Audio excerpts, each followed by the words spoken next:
Bonjour à tous, ici Kinyo de la chaîne Les Kinés du Web, et je suis avec vous pour me coltiner un monstre de l'anatomie, le grand psoas. C'est un monstre car plus je l'étudie, plus je me dis qu'on n'a pas fini d'en apprendre sur lui. Et j'invite tous les étudiants à creuser les questions que je soulèverai dans cette vidéo, car il reste beaucoup de découvertes à réaliser à son propos.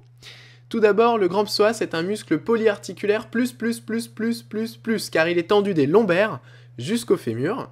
Il prend en effet son origine avec deux faisceaux, l'un débutant des vertèbres de T12 à L4 sur la face antérolatérale des corps vertébraux, sur les disques et sur une arcade fibreuse pour la partie moyenne des vertèbres citées précédemment. Pour le deuxième faisceau, il s'insère de L1 à L5 au niveau de l'apex des processus transverses par des fibres tendineuses et charnues. Rien que cette origine est géniale. Deux faisceaux, une insertion sur les corps des vertèbres et une sur les processus transverses. Cela nous met directement dans le bain et dans la complexité de ce muscle. Heureusement, sa terminaison n'est pas trop difficile, extrémité supérieure du petit trochanter par un tendon commun à l'iliaque. Son trajet, encore une fois, est assez complexe.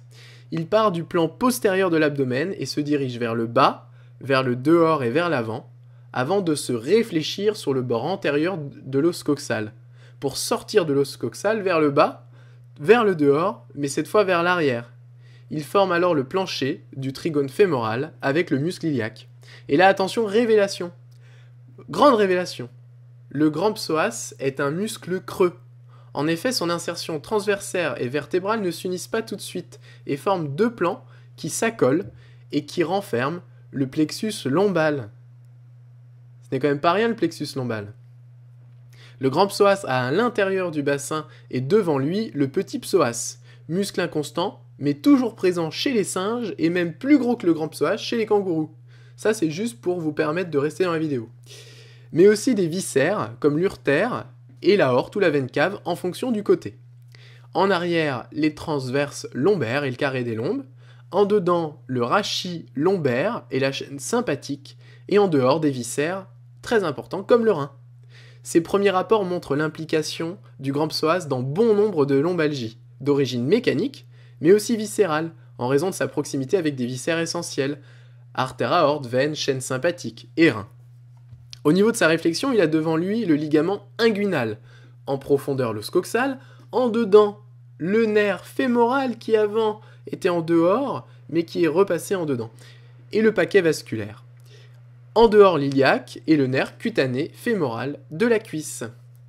Enfin, dès qu'il sort de l'abdomen, il a en superficie cette fois le nerf fémoral et ses ramifications, l'articulation de la hanche en profondeur, le pectiné en dedans, et en dehors le droit fémoral. Encore une fois, tous ces rapports sont indispensables à connaître, car ils peuvent nous guider dans des pathologies un peu bâtardes, qui ressembleraient plus à des douleurs projetées. C'est pourquoi il est indispensable d'avoir une palpation parfaite, afin de savoir si la douleur est réelle ou projetée. Le grand psoas est un malin, méfiez-vous-en. Alors maintenant son action, et là je voudrais enfin qu'on éclaircisse une bonne fois pour toutes la question. Son action est on ne peut plus claire en fonction de la position du sujet. Il n'y a plus de débat depuis longtemps sur la question. En statique, il stabilise l'articulation de la hanche, c'est-à-dire que si la hanche part en extension, il est capable de la retenir. Dans le plan frontal, il évite la convexité contralatérale de la colonne lombaire. Dans le plan sagittal, il empêche la syphose lombaire. Et enfin, dans le plan transversal, les deux psoas ensemble, par leurs insertions sur les transverses, peuvent limiter les rotations lombaires. Maintenant en dynamique, que fait-il réellement ? Dans le plan sagittal, il est fléchisseur de hanche avec son ami l'iliaque. Et ça, en général, tout le monde le sait. Dans le plan frontal, inclinaison homolatérale des lombaires. Dans le plan transversal, et c'est hyper important, l'insertion sur les transverses permettrait plutôt une rotation contralatérale, ce qui est très logique, et l'insertion corporeale, une rotation homolatérale, ce qui est aussi logique. L'addition de ces deux rotations pencherait plutôt pour une rotation contralatérale en raison du bras de levier plus important que nous offrent les transverses. Et ça, c'est très souvent oublié. Et c'est dommage, car pour traiter des douleurs vertébrales, intéressez-vous au grand psoas, et vous verrez que vous n'aurez quasiment plus besoin du thrust. En effet, une bonne levée de tension du grand psoas permet très souvent, lorsqu'elle est réalisée judicieusement et du bon côté, de réharmoniser les vertèbres souhaitées. Enfin, la question qui fâche souvent, c'est l'action sur la colonne lombaire dans le plan sagittal. Et là, cela varie beaucoup en fonction des points fixes et de la position du patient. Rien ne vaut quelques images. Mais tout d'abord, je vais toujours différencier deux actions du grand psoas en fonction de la musculation du sujet. En effet, si le patient présente des muscles stabilisateurs du bassin et des lombaires puissants, le grand psoas aura une action différente sur le rachis lombaire. Les muscles stabilisateurs, j'ai noté les paravertébraux, les abdos, les anté- et rétroverseurs du bassin, tels que les ischio-jambiers ou encore le droit fémoral. Dans cette vidéo, avec des stabilisateurs puissants, le grand psoas peut faire cela. Autrement, la flexion de hanche s'accompagnera obligatoirement d'une hyperlordose lombaire. Dans cette position, c'est la même chose, hyperlordose lombaire si les stabilisateurs ne sont pas suffisamment forts. Encore une fois, même chose si nous faisons une flexion à partir de la hanche et du tronc. L'hyperlordose lombaire lors de la flexion du tronc ou des hanches explique à elle seule les douleurs lombaires ressenties par les patients lorsqu'ils font des abdos de type crunch.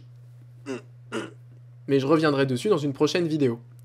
Maintenant, son action debout, toujours pareil, hyperlordose, même si dans cette image, en fait, le grand psoas ne travaille pas puisque c'est la pesanteur qui permet ce mouvement et non le grand psoas. Mais par exemple, lorsque nous sommes dans notre voiture avec une syphose lombaire, c'est le grand psoas qui nous permet de revenir en lordose lombaire. Nous pouvons noter dans les images qui ont précédé que le grand psoas est également antéverseur de bassin lorsque nous n'avons pas de musculation adaptée. Cela peut aider à comprendre certaines dysfonctions iliaques un peu complexes. Je dis ça notamment pour les thérapeutes manuels. Pour finir, et j'irai assez vite dessus car la vidéo commence à être longue, le grand psoas est innervé par les nerfs supérieurs et inférieurs du psoas, issus directement des racines de L2, L1, L2, L3, et parfois des racines issues du nerf fémoral.